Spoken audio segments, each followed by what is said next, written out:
Howdy guys, I'm Jason, and today in the AutoEdits garage we have the 2009 Audi A5 in here. And not to fix some mysterious misfire or some oil leak or anything. No, this thing's been running amazingly well and has been really a good daily driver.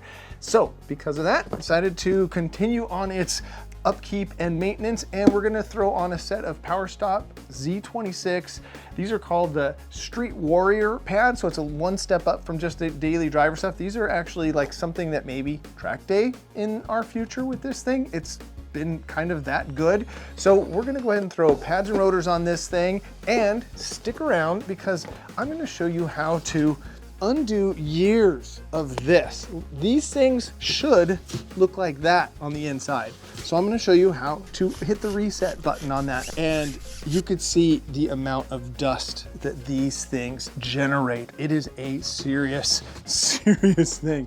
And this is something like what I did the upgrade on the Range Rover. Something about these European cars and the compound that they use on these brakes, they produce a ton of brake dust. They're great brakes. Like, I actually can say both of these vehicles have excellent braking. What brought this service to my attention on this vehicle is that it has had awful low speed brake modulation on this thing, and I figured out what it is. On the rear brakes, there is a substantial ridge inside the brake rotor. So that just means that the brake pads have been replaced multiple times. The rotors have not been machined, or what they call turned, to smooth that edge out. And that just means that the pad sits in a groove basically on the rotor. And so it turns into more of an on-off switch at low speed. So in traffic, it gets very grabby.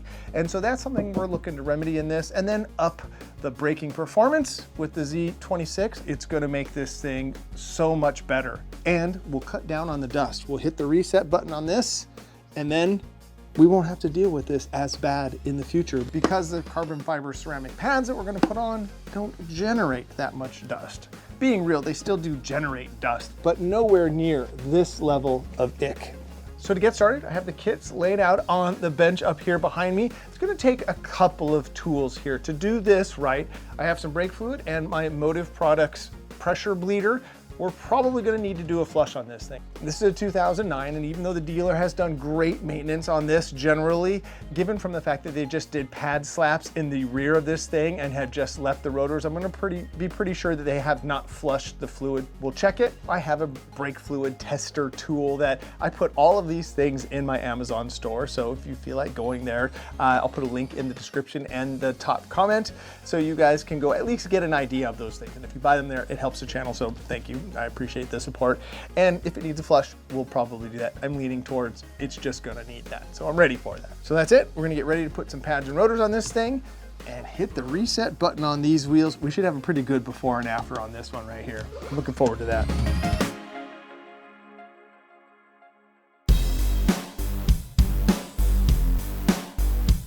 We'll attack the front brakes first. I like to start by spraying a little brake cleaner and wiping off the first layer of gunk. Remove the guide pin bolts and carefully pull the caliper off and flip it over to get better access to the brake pads and remove them. You might notice these are actually fairly fresh pads. I found out this vehicle had a new steering rack installed right before I got it, and the dealer performed a brake service at that time. If the rears were in better shape, this would have been a tougher call to swap out. But installing a matching set of the PowerStop Z26 pads and slotted rotors seemed like the right way to go now. Here's a quick pro tip for you. Before pushing the caliper piston back to make room for the new pads, head up to the brake reservoir in the engine bay and remove a bit of fluid. Two good reasons for this. It makes room for the fluid you will push back from all four of the calipers during this service, and since in this case we will likely be doing a brake fluid flush, there's no sense in pushing all that extra old fluid through the system anyway. Now, put one of the old pads back in place and squeeze the piston until it bottoms out. Clean the inside of the caliper up a bit and hang it out of the way for now. I simply use a piece of bent coat hanger wire. Next up, remove the caliper mounting bracket bolts. These usually have Loctite on them and will require a little extra persuasion. Once that's out of the way, undo the rotor set screw. And you're gonna likely need to use a bit more persuasion to get the rotor free from its home on the hub. The next phase is optional for most people, but in this garage, it's time to bust out some of the original Formula Super Clean, a repurposed Windex spray bottle filled with water, and a Scotch-Brite pad for some scrubbing. I'm not going full Jason here, but setting a 15-minute timer for each wheel seems fair. Once a reasonable amount of clean has been obtained, I slapped the new rotor in place and tightened the set screw. I'm going to use red Loctite for the caliper mounting bracket bolts and install that thing torqued to 104 foot-pounds. The guide pin sliders felt excellent, so no need to re-grease those or replace the rubber boots. I use orange Loctite on the guide pin bolts, smeared the included ceramic paste on any metal that touches the brake pad backing plates, and reinstalled the caliper, torquing down to 26 foot-pounds. The final step unique to this Audi setup is the retaining clip on the front caliper. I found it easiest to set the center and top tabs in place and then bend the lower tab into position last. I always give the calipers a wiggle to make sure the guide pins are moving freely. And that wraps up the front install.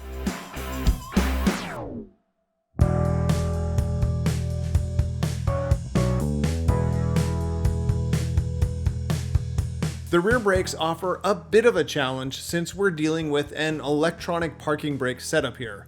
I tried the VD70 and it wouldn't manually retract the electric motors, so I took my power probe, which, by the way, if you don't have one, you should probably think about getting one. This is 2 videos in a row that I've used it, and that little dude let me send 12 volts to the curved side of the parking brake connector. All right, as soon as it bottoms out, that means it is all the way released. Once that's done, it's the usual routine of brake replacement. A quick pro tip here is to get yourself a special set of thin wrenches for the guide pin bolts. Old timers call these sugar wrenches. I'll include a link of all these tools in the description with the rest of this stuff because over the years, these things have proven to be handier than pockets on a shirt. Now push the caliper pistons back using a generic pad retractor and smash that old rotor off.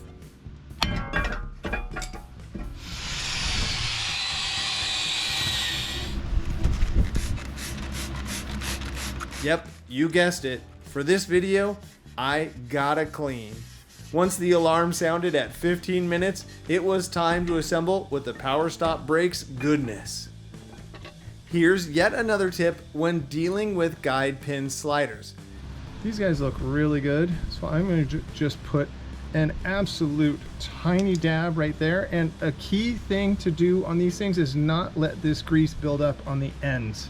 That's a key part not to let grease build up on.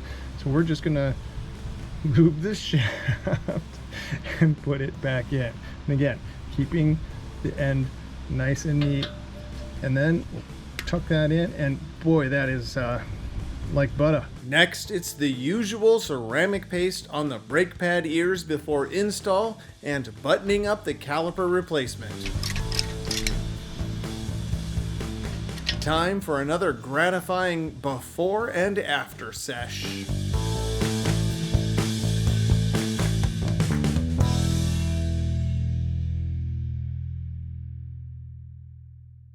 Now that we have the new brakes on, I wanted to quickly demonstrate that groove, what that happens when you the term is called pad slap, and that's when you just slap a new set of pads on existing rotors and you don't machine them. So you can see in here where these pads now slot into this thing, and that creates essentially a groove where these pads are in, and that's where you'll feel that grabbiness that I was trying to explain that I was getting in this. Low speed modulation of the brakes gets really tricky because you're not getting a smooth surface. Like the new pads sitting on those new rotors are smooth and they have that even release and bite to them, where this thing, check this out, you could actually hold this thing at, watch how steep it goes before that thing falls off, almost vertical. So that's how much of a lip that you have there. Okay, last task before our major wheel cleanup and test drive. Every few years, you want to check the moisture level in your brake fluid. When it gets beyond 3%, that water in your brake system reduces the boiling point of the fluid and can create a spongy pedal feel after heavy use, and even corrosion inside the lines. I got this handy dandy little pen here. So turn it on and you can see right here it says .3, .4, .5.1. I'm gonna set it to .4 because that's what we're working with here. And you just put it in and it'll tell you the moisture level. And according to this, it's 2.5 and yellow. Actually, it's 2.7 there. So that could probably use some flushing. I've done complete videos on the brake flush procedure and we'll link one above and in the description. It's a fairly easy, do-it-yourself job if you've got the right tools, like this power bleeder, which was one of those "why didn't I get this sooner" items I finally added to my toolkit. Now to work our way towards the most dramatic before and after. Let me show you how I clean more than a decade of brake grime off of these wheels. Wet them down and spray a good amount of the super clean all wheel cleaner on them. Starting with a medium to stiff brush, I'll work the super clean in, keeping everything wet as I go. The water is as important as the cleaner during this process. For really caked on areas, a mild Scotch-Brite pad helps cut through until I eventually get to my soft brush for the final pass and working the outside face of the wheel. Talk about a huge difference for a relatively low effort. Check out these results.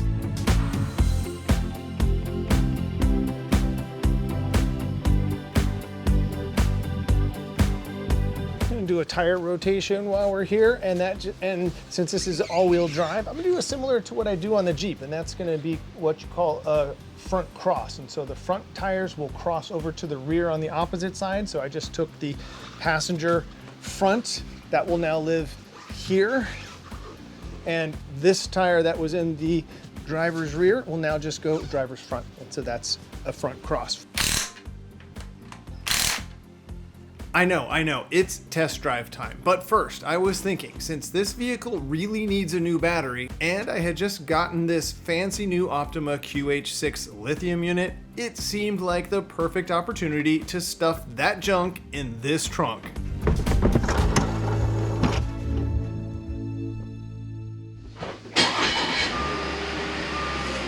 So I decided to get freshened up before taking the car out for another one of the critical parts of a brake install, and that's the break-in procedure.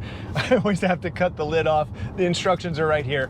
And the break-in procedure is really important, especially for the carbon fiber ceramic pads that you have here, through a series of stops. It gets the temperature of the pads and the epoxy on the pads hot enough, and then as you slow down in those repeated stops, it actually transfers that material over to the actual brake rotor. And then you let everything cool down after you do that. And then your braking performance after that is phenomenal. So can confirm, over the 9 years that I've been using this stuff, I'm a huge fan.